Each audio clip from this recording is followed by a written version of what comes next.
ए भैया यही नवरात्र में सभे लोग गांव के दुर्गा माई के मंदिर पर पहुंचल बा। सभे लोग मिल के अर्जी लगावता, देवता लोग भी देवलोक से फूल बरसावता, मैया से गुहार करता।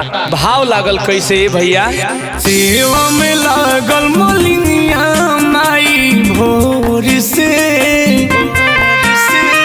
गह गह करेलनी मिया चिड़ैयन के शोर से भोरही से आस लगवले बा सभे जुटल भइले ना। ए माई मोरा खोला ना हो नयनवा अब बिहनवा भइले ना।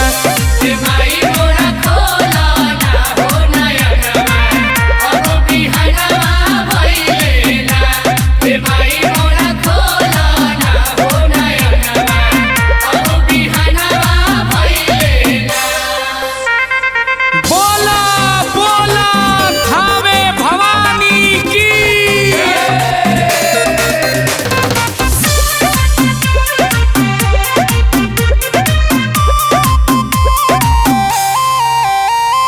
कोहरू के पुतवा पथार लेके दियावा, बभनु के पुतवा पतारवा हो। अहिरू के पुतवा पथार लेके दूधवा, लह लह जरे खपारवा हो। मलिया के पुतले के माला बाबे खाड़ हो, फूटा लेके रिंग सूरज करस इंतजार हो।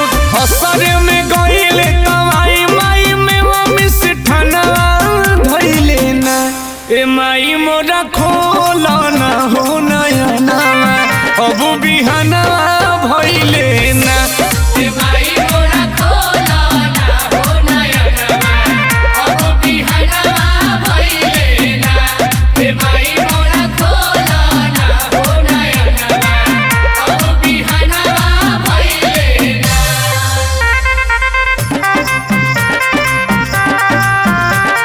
बोला बोला मैहर वाली मैया की।